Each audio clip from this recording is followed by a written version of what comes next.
All right, so in 10.3, we talked about a couple of theorems, right? This one is an example of what happens when a diameter intersects a chord, right? At a right angle. If it hits it at the right angle or it's perpendicular, what does that do to that chord? Good. It intersects it and it hits it into, or breaks it into two congruent parts. Not only the chord, but also the arc, right? So this is congruent to this and this is congruent to this. So I would say 3x equals 5x minus 12. Subtract the 5x. Negative 2x equals negative 12, and then x equals 6.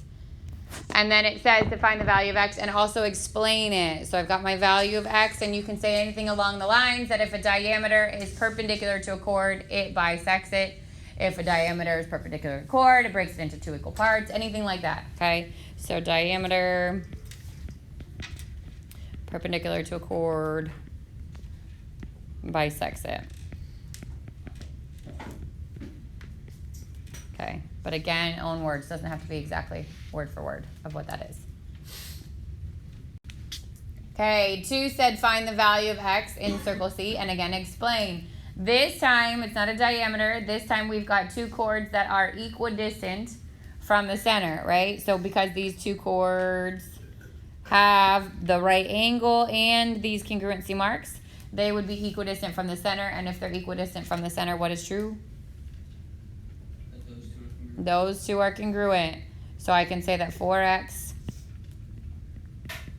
plus 2 equals 18, 4x equals 16, and x equals 4. And again, explanation, two chords that are equidistant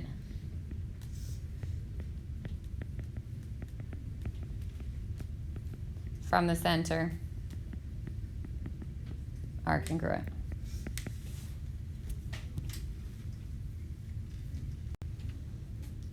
Number 3 says determine whether RS is a diameter. So we've got a lot going on in this. You've got that these two are congruent, right? We've got that these two are congruent.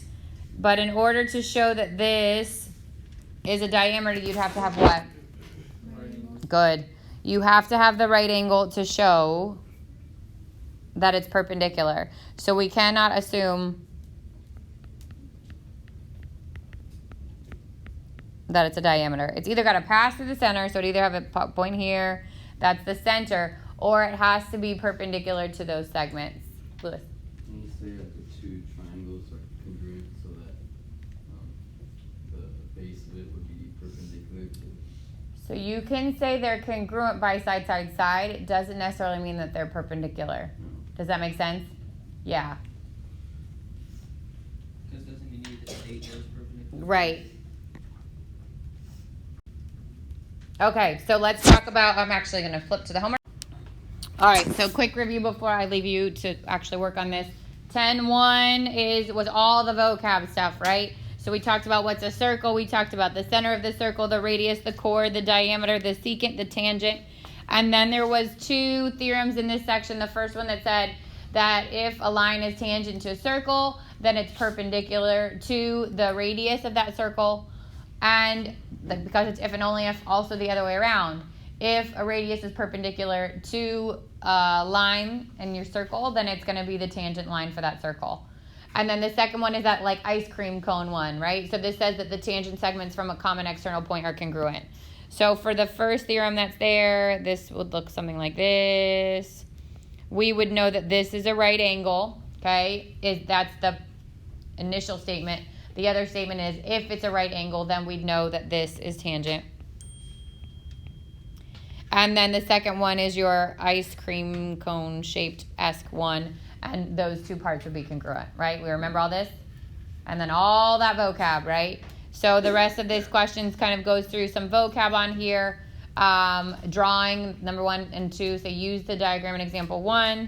What word best describes those specific segments? So that's more how you'll see the vocab used. I'm not going to ask you to define a circle or define a tangent line, but if you were given a shape, you should be able to identify what those special segments are. Then there's some application of it. So we're talking about common internal and common external tangents. Remember, the internal ones would cross the line connecting the two centers, and an external would not cross that. there's the solutions for that one. And then 10-2 was next. 10-2, we talked about a central angle, a semicircle, the measure of a minor arc, major arc, the arc addition postulate, which said if I add two arcs together, I get the sum of its whole. And then congruent circles, two circles with the same radius, congruent arcs, two arcs with the same measure that are arcs in the same circle or in congruent circles. And then in here we learned that what would be the measure of an arc. So if I wanted to know the measure of arc LM, you would tell me it's what? 125. It's equal to the central angle, right?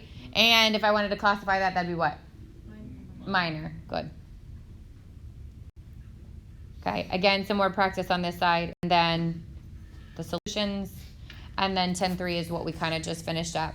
So we learned one more segment. Well, we didn't learn about it. We got refreshed on one more segment, which is a chord, and then we learned those 4 theorems. In the same circle or in congruent circles, 2 minor arcs are congruent if and only if their corresponding arcs are congruent.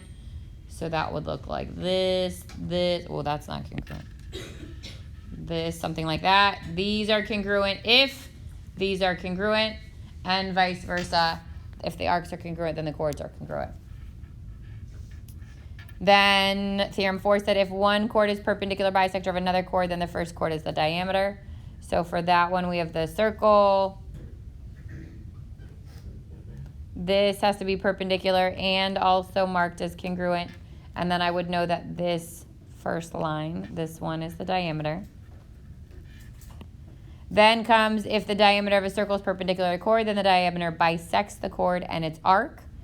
So now I've got my circle, I've got a diameter, and I've got a chord. If it's perpendicular to it, then I can say that this is congruent to this and that is congruent to that. And then theorem 10, or the 6th theorem says in the same circle or in congruent circles, 2 chords are congruent if and only if they are equidistant from the center. So this time I have my circle, and then I have that. 2 little segments connecting those chords, and they have to be perpendicular and marked as congruent or equidistant from that point. Then I can say that these 2 chords are congruent. Questions on any of the content that's covered in 10-1 to 10-3.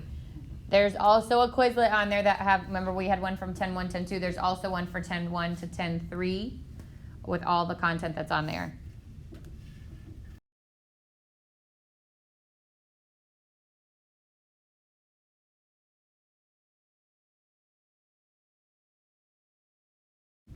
So I kind of pieced together some of the stuff from this for review for the 10-1, 10-2 review, but 10-3 is also on here, and I would say that I would definitely cover this.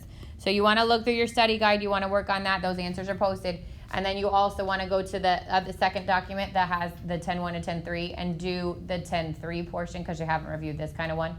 And then again, solutions are on there. So I'm going to give you time in class to work on it now. If you've got questions, now's the time to do that. And then tomorrow, you'll come in and you'll take your quiz on 10-1 to 10-3.